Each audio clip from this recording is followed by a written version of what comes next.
বৈষম্য বিরোধী আন্দোলনের ঘটনায় মামলায় গ্রেপ্তারে অনুমতির সিদ্ধান্তের কার্যক্রম ৩ মাসের জন্য স্থগিত।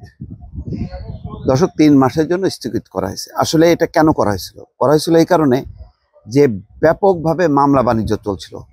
বৈষম্য বিরোধী আন্দোলনের সময় জুলাই আগস্টে যারা হতাহত হয়েছে, যারা নিহত হয়েছেন বা আহত হয়েছেন, তাদের বিপরীতে বিভিন্ন মামলা হয়েছে এবং এত মামলাগুলোর অবশ্যই ভিত্তি আছে, কিন্তু কোনো মামলার আসলে ভিত্তি নাই।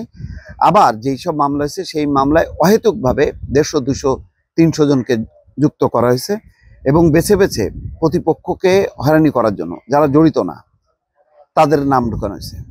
এখন সেই যে মামলা বাণিজ্য, সেই মামলা বাণিজ্য বা গ্রেপ্তার মামলা বাণিজ্য যাই বলি না কেন, তাতে যাতে নিরপরাধ মানুষ জড়িত ভিকটিম না হয়, তার জন্য পুলিশের হেডকোয়ার্টার একটা নির্দেশ দিয়েছিল যে গ্রেপ্তারের ক্ষেত্রে ঊর্ধ্বতন কর্তৃপক্ষের অনুমতি নিতে হবে।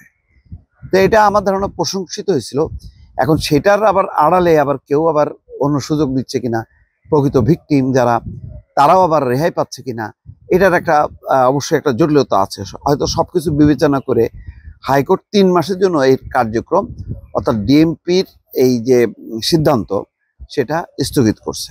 এক রিটের প্রাথমিক শুনানি নিয়ে বিচারপতি ফাতেমা নাজিব এবং বিচারপতি শিকদার মাহমুদুর রাজির সমন্বয়ে গঠিত হাইকোর্ট বেঞ্চ বুধবার রুল সহ এই আদেশ দেন। 9 এপ্রিল ঢাকা মহানগর পুলিশ হেডকোয়ার্টার্স থেকে বৈষম্য বিরোধী ছাত্র আন্দোলনের ঘটনায় করা মামলায় আসামি গ্রেপ্তার প্রসঙ্গে অফিস আদেশ জারি করা হয়। এর বৈধতা নিয়ে রিট করেন সুপ্রিম কোর্টের জসিমউদ্দিন 20 এপ্রিল। পরদিন রিটের বিষয়টি উত্থাপন করা হলে আদালত বুধবার দিন ধার্য করা এবং আজকে সেটা শুনানি হয়েছে। এখানে নিশ্চয়ই অফিস আদেশে বলা হচ্ছিল যে বৈষম্য বিরোধী আন্দোলন সংক্রান্ত মামলায় অধিকাংশ ক্ষেত্রে এজাহারভুক্ত আসামির সংখ্যা অধিক হওয়ার কারণ কি? ওই যে আমি দেখতে পারি না, আমি প্রতিশোধ নেব, সুতরাং ঢুকাই দাও। এসব মামলায় এজাহারভুক্ত বা তদন্তে প্রাপ্ত আসামি গ্রেপ্তারের ক্ষেত্রে উপযুক্ত প্রমাণ সহ অবশ্যই ঊর্ধ্বতন কর্তৃপক্ষের অনুমতি নিয়ে গ্রেপ্তার করতে হবে।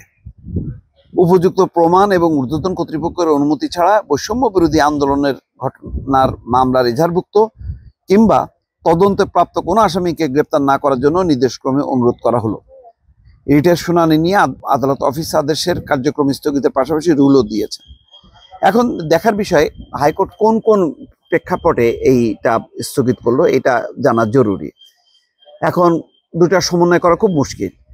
দেখা গেল এইটার এই স্থগিত করা হলো, এটার সুযোগ নিয়ে প্রকৃত আসামিরা তারা মাপ পাবেন বা গ্রেপ্তার এড়ানো সহজ হবে। আবার এটাও ঠিক, আবার এই আদেশটা থাকলে যে ব্যাপকভাবে বিভিন্ন জনকে অভিযুক্ত করা হয়েছে তাদের নামে মামলা হবে যে টাকা দাও, তোমার অব্যাহতি দেবো, টাকা দিবা না, তোমাদেরকে দেওয়া হবে না।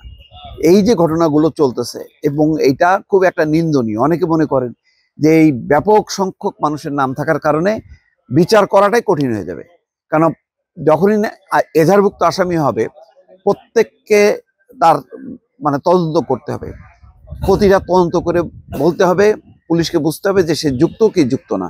এটা তো বিশাল একটা সময় সাপেক্ষ ব্যাপার।